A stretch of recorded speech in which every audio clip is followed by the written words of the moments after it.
சக்தி வாய்ந்த புயல் பொறுத்தவரை அரபிக்கடலில் உருவாக வாய்ப்புகள் இருக்கிறது. ஏன்னா தென்மேற்கு பருவமழை குறித்து நம்ம நீண்ட நாட்களாக பேசிக்கொண்டே இருக்கிறோம். ரொம்ப கிட்ட நெருங்கிட்டோம் அப்படின்னு சொல்லி. ஏற்கனவே அந்தமான் பக்கம் தென்மேற்கு பருவமழை தொடங்கியாச்சு. இன்னொரு பக்கம் கேரள பகுதிகளில் மே 27ஆம் தேதி அன்று பருவமழை தொடங்கும் என்று சொல்லியிருந்தோம்.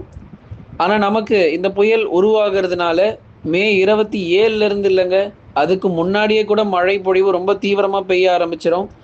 கிட்டத்தட்ட மே 22ஆம் தேதிக்கு அப்புறமாகவே நிறைய பகுதிகளில் கடுமையான கனமழை பொறுத்த வரைக்கும் தீவிரமாக போகுது.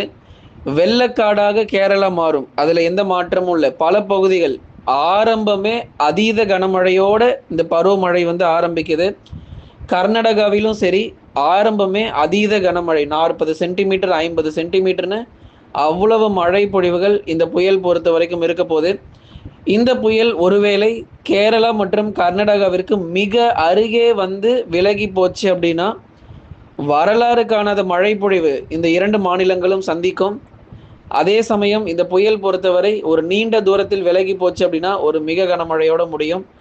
அது எப்படி இந்த புயல் இருக்க போகிறது, முழுமையாக கேரளா மற்றும் கர்நாடகாவில் கரையை கிடக்குமா அல்லது அருகே வந்து விலகி செல்லுமா அப்படிங்கிற தகவலோடு இன்னைக்கு நம்ம பார்க்கலாம். நீங்கள் மறக்காமல் ஒரு லைக் போடுங்க, சப்ஸ்கிரைப் பண்ணி தொடர்ந்து சப்போர்ட் பண்ணுங்கள். நிறைய பேர் சப்ஸ்கிரைப் கிளிக் பண்ணாமலே இருக்கீங்க, சீக்கிரமாக அந்த பட்டனை கிளிக் பண்ணுங்கள்.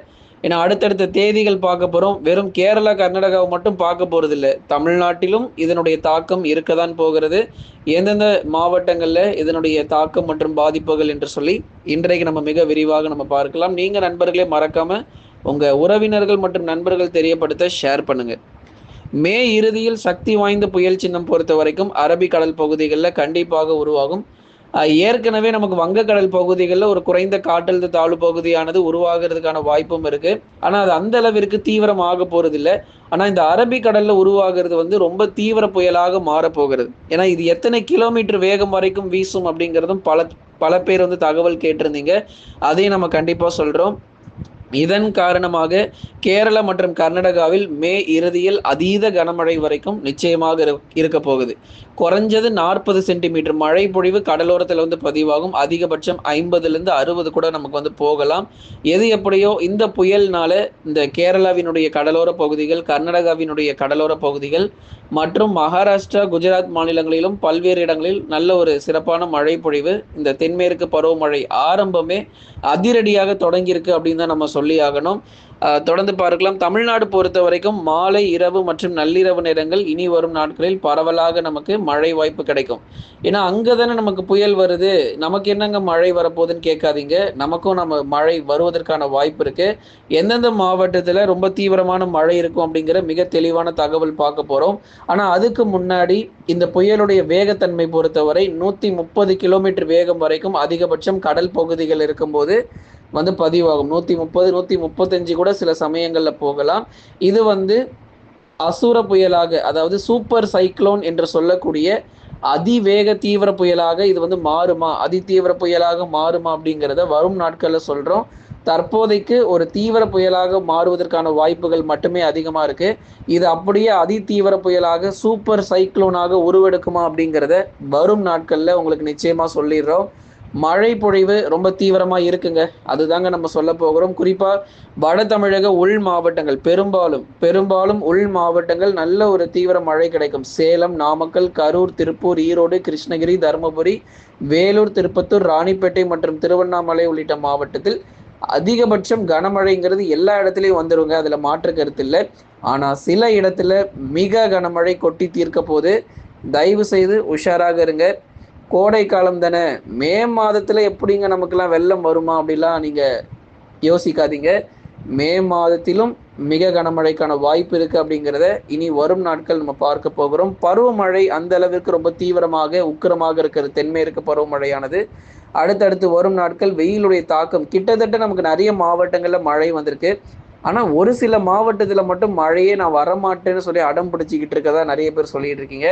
அந்த மாவட்டங்கள், இதுவரை மழை சரிவர பெய்யாத மாவட்டங்களுக்கும் மழை பொழிவு அடுத்து வரக்கூடிய 48 மணி நேரத்திற்குள் நிறைய இடங்கள்ல பதிவாக போகுது. வட தமிழக உள் மாவட்ட மக்களே, உங்களுக்கு தான் நம்ம ரொம்ப அதிக கவனம் செலுத்தி இருக்கிறோம். அதுல குறிப்பா வந்து கிருஷ்ணகிரி மற்றும் தருமபுரி உள்ளிட்ட மாவட்ட மக்கள், உங்களுக்கு கன முதல் மிக கனமழையாக இருக்கும். அடுத்தபடியாக நம்ம பார்க்க போறது வட தமிழக கடலோர மாவட்டங்கள், உள் மாவட்டங்கள் பத்தி நம்ம சொல்லியிருந்தோம். அடுத்ததா கடலோரம் மற்றும் டெல்டாவில் வந்து பகுதியான மழை பொழிவா இருக்கும், கனமழைக்கான வாய்ப்பு இருக்கு. சென்னை, திருவள்ளூர், காஞ்சிபுரம், செங்கல்பட்டு இந்த 4 மாவட்டத்திலும் எல்லா இடத்துலயும் மழை வந்துருதான்னு கேட்டா, சில இடத்துல பார்த்தா மிதமான மழை பெய்திருக்கிறது, சில இடத்துல கனமழை வரைக்கும் பதிவாகுது. ஆனா சில இடத்துல ஒரு சொட்டு கூட மழை இல்லாம, மேகக்கூட்டங்கள் கூட இல்லாம, வெயிலுடைய தாக்கம் பொறுத்த வரைக்கும் ரொம்ப தீவிரமா பகல் நேரங்கள்ல வருகிறத நம்ம பார்க்கிறோம். அதனால பகுதியான மழை பொழிவு தொடர்ந்து சென்னை, திருவள்ளூர், காஞ்சிபுரம், செங்கல்பட்டு கேடிசிசி பொறுத்தவரை 100% எல்லா பகுதிகளுக்கும் நமக்கு மழை இல்லாமல் பகுதியாக ஒதுக்கி பதிவானாலும், இதே நிலைமை எல்லா நாளும்லாம் தொடராது. ஏதோ ஓரிரு நாட்கள் நமக்கு வந்து பகுதியா பதிவாயிருக்கலாமே தவிர, அடுத்தடுத்து வரும் நாட்கள்ல பருவமழை, தென்மேற்கு பருவமழை தீவிரமாகும் போது எல்லா இடத்துக்கும் மழை வந்துதான் ஆகணும். அதனால வந்து கவலைப்படாதீங்க.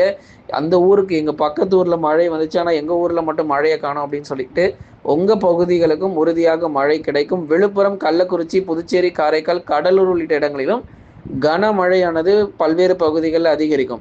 இதுல டெல்டா மாவட்டத்துல வந்து மிக முக்கியமாக பெரம்பலூர் மாவட்டம், பெரம்பலூர் மற்றும் திருச்சியில வந்து கனமழைக்கான வாய்ப்பு இருக்கு. பெரம்பலூர் மாவட்டத்தில் இருக்கிறவங்க கேட்டுக்கோங்க. பெரம்பலூர் மற்றும் திருச்சிராப்பள்ளியில் அவ்வப்போது மாலை அல்லது இரவு நேரத்தில் மழை வாய்ப்புகள் அதிகரிக்கும். அரியலூர் மற்றும் மயிலாடுதுறையில் பகுதியாக மழை பொழிவும். நாகை, தஞ்சை, திருவாரூர் மற்றும் புதுக்கோட்டை, இதுல மிக மிக முக்கியமாக புதுக்கோட்டை மாவட்டத்தை சொல்லியே ஆகணும். நிறைய இடங்கள்ல மழை பொழிவு வந்திருக்கு. புதுக்கோட்டையில சில இடத்துல மிதமான மழை, சில இடத்துல கனமழை வெளுத்து வாங்கியிருக்குங்க. அதுவும் குறிப்பா இரவு நேரத்துல மழை வாய்ப்பெல்லாம் புதுக்கோட்டையில வந்து அதிகரிச்சிருக்கு. அதுல வந்து ராமநாதபுரம், புதுக்கோட்டை உள்ளிட்ட அந்த கடலோர கடலொட்டி இடங்கள்ல நம்ம எடுத்து பார்க்கும்போது நல்ல ஒரு சிறப்பான மழை பொழிவுகள் தொடர்ந்து புதுக்கோட்டை, திருச்சி மற்றும் பெரம்பலூர் உள்ளிட்ட மாவட்டங்கள் தொடர்ந்து மழை வாய்ப்புகள் தீவிரமாக இருக்கும். நாகை, தஞ்சை, திருவாரூர், மயிலாடுதுறை, அரியலூர் உள்ளிட்ட மாவட்டங்களிலும் இனி வரும் நாட்களில் மிதமானதிலிருந்து கனமழையாக பதிவாகும். தென் மாவட்டங்களிலும் ஒரு சில இடங்களில் கனமழை தொடர்ந்து நீடிக்கும். மதுரை, திண்டுக்கல், விருதுநகர், சிவகங்கை 4 மாவட்டத்திலும் பரவலாக பகுதியான மழை வாய்ப்பாக எதிர்பாருங்க. அதே மாதிரி ராமநாதபுரம், தூத்துக்குடி, திருநெல்வேலியில பகல்ல செம்ம வெயில் இருக்குங்க. பகல் நேரங்கள்ல பார்த்தா வெயிலுடைய தாக்கம் ரொம்ப மோசமா இருக்கும். என்னப்பா இப்படி வெயில் அடிக்குதுன்னு கேட்குற அளவுக்கு இருக்கும். ஆனா மாலை மற்றும் இரவு நேரத்தில் பகுதியாக சில இடத்துல கனமழை நமக்கு வந்து சூறையாட வாய்ப்பு இருக்கு. அதனால தென் மாவட்ட மக்கள் உங்களுக்கு வந்து பகுதியான மழையா தான் இருக்கும். ஆனா பெய்யாத பகுதிக்கு அடுத்தடுத்து வரும் நாட்கள்ல உண்டு. ஒரே நாள்ல எல்லா இடங்களுக்கும் கனமழை தீவிரம் ஆகாது. அதே போல மேற்கு தொடர்ச்சி மலையொட்டிய மாவட்டங்கள் உங்களுக்கு வந்து அரபிக்கடல் பகுதிகளில் புயல் சின்னம் உருவாகிறதுனால நீலகிரி, கோயம்புத்தூர், தேனி, தென்காசி, கன்னியாகுமரியும் உஷார் நிலையில் இருக்கணும். ஏன்னா மேற்கு தொடர்ச்சி மலையொட்டிய மாவட்டங்களிலும் இந்த மழைக்கான வாய்ப்புகள் அதிகரிக்கும். சில இடத்தில் கனமழையும் சில இடத்தில் மிக கனமழையும் இருக்கும்.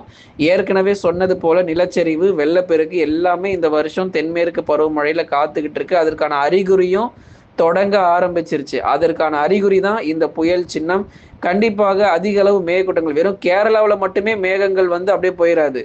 தொடர்ந்து தமிழ்நாடு மற்றும் கேரளாவை ஒட்டி இருக்கக்கூடிய மாவட்டங்களிலும் இந்த மழை பொழிவுகள் அதிகரித்து தான் காணப்படும். நீலகிரியினுடைய மேற்கு பகுதி, உதகமண்டலம், குந்தா மற்றும் அதன் சுற்றுவட்டார பகுதிகள் இவங்கெல்லாம் மே மாத இறுதியில கொஞ்சம் கவனமா இருந்துதான் ஆகணும். ஏன்னா தென்மேற்கு பருவமழைனாலே அது நீலகிரி, கோயம்புத்தூர், தேனி, தென்காசி மற்றும் குமரி மாவட்டம் தான். எப்படி நம்ம வடகிழக்கு பருவமழையில சென்னை, திருவள்ளூர், காஞ்சிபுரம், செங்கல்பட்டு மற்றும் விழுப்புரம், கடலூர்னு எப்பயுமே அடிக்கடி சொல்லிக்கிட்டே இருப்போமோ, இந்த தென்மேற்கு பருவமழையில் அடிக்கடி மழை மிக தீவிரமாக பதிவாகக்கூடிய மாவட்டங்கள் நீலகிரி, கோயம்புத்தூர், தேனி மற்றும் தென்காசி தான். மற்றும் கன்னியாகுமரி மாவட்டங்கள் எல்லாருக்குமே தெரியும். கன்னியாகுமரியில ஜூன், ஜூலைலாம் வெள்ளப்பெருக்கு வந்த நாட்கள் பல வருஷங்களாக இருக்கிறது. தென்மேற்கு பருவமழை தீவிரமாகும் போது பல பருவமழையில நம்ம வந்து வெள்ளப்பெருக்கு நம்ம கன்னியாகுமரியில பார்த்துருக்கிறோம். இந்த வருஷமும் தீவிரமான மழை வாய்ப்புகள் இருக்கும். நண்பர்களை நீங்க மறக்காம ஒரு லைக் பண்ணுங்க, சப்ஸ்கிரைப் பண்ணி தொடர்ந்து சப்போர்ட் பண்ணுங்க.